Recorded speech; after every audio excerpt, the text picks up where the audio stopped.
2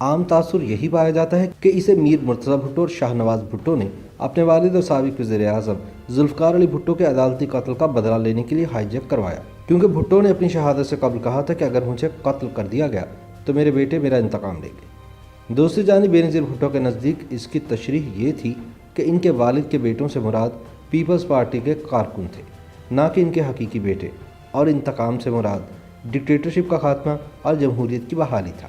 اسی طرح میر مرتضی بھٹو کی بیٹی فاطمہ بھٹو اپنی کتاب میں لکھتی ہیں کہ پاکستانی طیارہ اغوا کرنے والے ہائی جیکرز دراصل ضیاء الحق کی خفیہ ایجنسیوں کے ایجنٹ تھے، اور اس واقعے سے پیپلز پارٹی کو فائدے کی بجائے الٹا نقصان پہنچا اور ضیاء الحق کی فوجی جنتا مزید مضبوط ہوئی۔ آج سے تقریباً 40 سال قبل سن 1981 میں پیش آئے اس واقعے سے نہ صرف فوجی آمریت کے خلاف جمہوری جدوجہد کو زبردست نقصان پہنچا، بلکہ پیپلز پارٹی کو بھی خسارہ اٹھانا پڑا۔ اس واقعے نے بھٹو خاندان میں بھی پھوٹ ڈالی اور اسے تقسیم کر دیا۔ یہ 2 مارچ سن 1981 کی بات ہے، جب دوپہر 2:15 پر PIA کا طیارہ PK 326 کراچی سے پشاور کے لیے اڑان بھرتا ہے۔ جہاز میں عملے کے 5 افراد سمیت 48 ملکی اور غیر ملکی مسافر سوار ہیں۔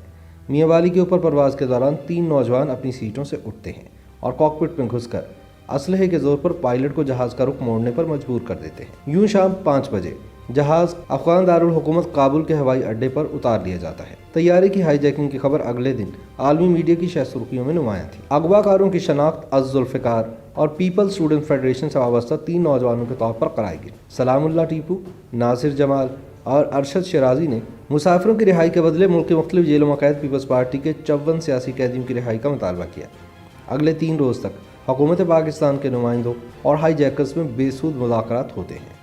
طیارے کے مسافروں میں کیپٹن طارق رحیم بھی شامل تھے، جنہیں اغوا کنندگان نے جنرل رحیم الدین کا بیٹا ہونے کے شبے میں قتل کر دیا۔ اس قتل کے بعد کسی ممکنہ ری ایکشن کے خدشے کے پیش نظر 7 مارچ کی صبح جہاز نے مسافروں سمیت شام کے دارالحکومت دمشق کا رخ کیا۔ یاد رہے کہ ضیاء دور میں بھٹو حکومت کے خاتمے کے بعد احتجاجی مظاہروں کی پاداش میں پیپلز پارٹی کے کئی رہنما مختلف جیلوں میں قید تھے، جن میں سابق وفاقی وزیر ڈاکٹر غلام حسین، سید اقبال حیدر، میاں محمود قصوری اور سلمان تاثیر شامل تھے۔ دلچسپ بات یہ ہے کہ فلم سٹار محمد علی اور حبیب بھی سیاسی قید کاٹ رہے تھے۔ بہرحال اس ہائی جیکنگ کے بعد عالمی میڈیا میں بھٹو کے بیٹوں مرتضی اور شاہ نواز بھٹو کے نام کی گونج پھر سنائی دینے لگی، لیکن پیپلز پارٹی کی تب کی قیادت یعنی نصرت بھٹو اور بینظیر بھٹو نے ہائی جیکرز اور ذوالفقار نامی تنظیم سے مکمل لا تعلقی کا اعلان کیا۔ بالآخر 12 مارچ کو حکومت نے جہاز کے مسافروں کی رہائی کے بدلے 54 پاکستانی قیدیوں کو آزاد کرنے کا فیصلہ کیا۔ ان 54 سیاسی قیدیوں کو ایک خصوصی طیارے کے ذریعے 15 مارچ کو پاکستان سے شام بھیج دیا گیا۔ ان قیدیوں میں سابق وفاقی وزیر ڈاکٹر غلام حسین بھی شامل تھے۔ غلام حسین کہتے ہیں کہ سیاسی قیدیوں کو زبردستی شام بھیجا گیا کیونکہ ہم لوگ ہائی جیکنگ کے نتیجے میں رہا ہونے کو تیار نہیں تھے۔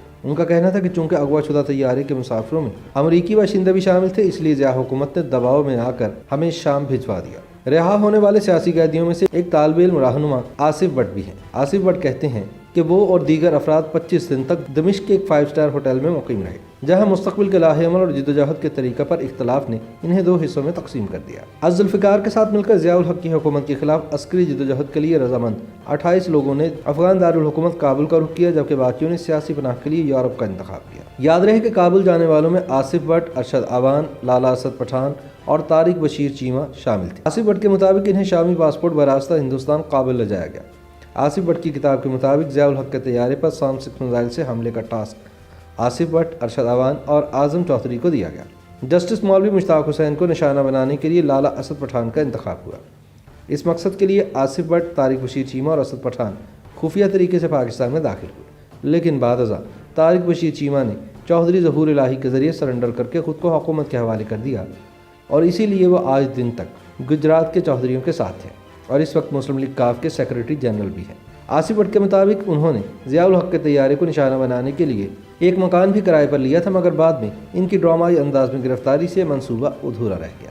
اس سارے معاملے کے حوالے سے پیپلز پارٹی کے سابق وفاقی وزیر ڈاکٹر غلام حسین کا کہنا ہے کہ طیارہ ہائی جیکنگ اصل میں ضیاء الحق حکومت کی سازش تھی اور یہ کام سلام اللہ ٹیپو سے لیا گیا۔ اس وقت کی حکومت طیارہ تباہ کر کے پیپلز پارٹی کو بدنام کرنا چاہتی تھی، مگر جہاز میں موجود امریکی باشندوں کی وجہ سے ایسا نہ کر سکی۔ میر مرتضی بھٹو کی صاحبزادی فاطمہ بھٹو اپنی کتاب songs of blood and sword میں لکھتی ہیں کہ اس سارے معاملے سے ان کے والد کا کوئی تعلق نہ تھا، بلکہ ضیاء حکومت کی کارروائی تھی۔ فاطمہ بھٹو کے مطابق ہائی جیکرز خفیہ ایجنسیوں کے ایجنٹس تھے، تاہم اس واقعے سے نقصان پیپلز پارٹی کا ہوا اور ضیاء حکومت مزید مضبوط ہوئی۔ فاطمہ بھٹو کی معلومات کا ذریعہ ان کے والد کے دوست سہیل سیٹھی ہیں، جنہوں نے انہیں بتایا کہ مرتضیٰ بھٹو کابل جا کر مسافروں کو ہائی جیکر سے چھڑانا چاہتے تھے۔ دوسری جانب آصف بٹ اپنی کتاب میں لکھتے ہیں کہ جیلوں سے رہا ہو کر جب ہم دمشق پہنچے تو میر مرتضیٰ بھٹو اپنی کامیابی پر انتہائی شاداں و فرحاں نظر آ رہے تھے۔ ایئر مارشل اصغر خان اپنی کتاب میں اس حوالے سے لکھتے ہیں کہ ہائی جیکنگ کا واقعہ اس وقت ہوا جب ضیاء الحق کی حکومت کے خلاف تحریک بحالی جمہوریت کا آغاز ہوا تھا۔ حکومت نے اس کا فائدہ اٹھا کر پیپلز پارٹی کے خلاف پروپیگنڈا کیا، جس کا اثر یہ ہوا کہ آزاد کشمیر کے سابق صدر سردار عبدالقیوم خان اس واقعے کو جواز بنا کر MRD سے علیحدہ ہو گئے اور یوں یہ تحریک کمزور پڑ گئی۔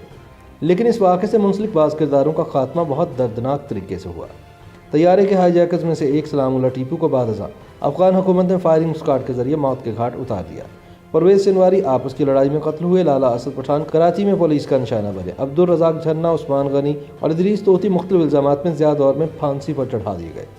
ذوالفقار علی بھٹو کے سابق مشیر راجہ انور کو خفیہ ایجنسیوں کا ایجنٹ ہونے اور ان کے قتل کی سازش کے شبے میں افغان حکومت کے حوالے کر دیا گیا۔ انہوں نے پل چرخی جیل کے اذیتناک واقعات کا ذکر اپنی کتاب میں بھی کیا ہے۔ پیپلز پارٹی کے برسر اقتدار آنے پر ڈاکٹر غلام حسین وطن واپس لوٹا، جبکہ آصف بٹ کو بھی جیل سے رہائی مل گئی۔ میر مرتضیٰ بھٹو سن 1996 میں کراچی میں مبینہ پولیس مقابلے میں جان کی بازی ہار گئے، جبکہ طیارہ اغوا کرنے والے بقیہ دو کردار ناصر جمال اور ارشد شیرازی ابھی تک جلا وطنی کی زندگی بسر کر رہے ہیں۔ YouTube پر گوگلی نیوز دیکھنے کے لیے youtube.com کی سرچ بار میں googly news T V type کریں۔ گوگلی نیوز کے پیج پر سرخ رنگ کے سبسکرپشن والے بٹن پر کلک کرنا نہ بھولیے۔ YouTube پیج پر اپلوڈ ہونے والی ویڈیوز سے باخبر رہنے کے لیے بیل آئیکن پر کلک کیجیے۔ آپ کو ہر نئی ویڈیو کے بارے میں نوٹیفیکیشن موصول ہو جائے گا۔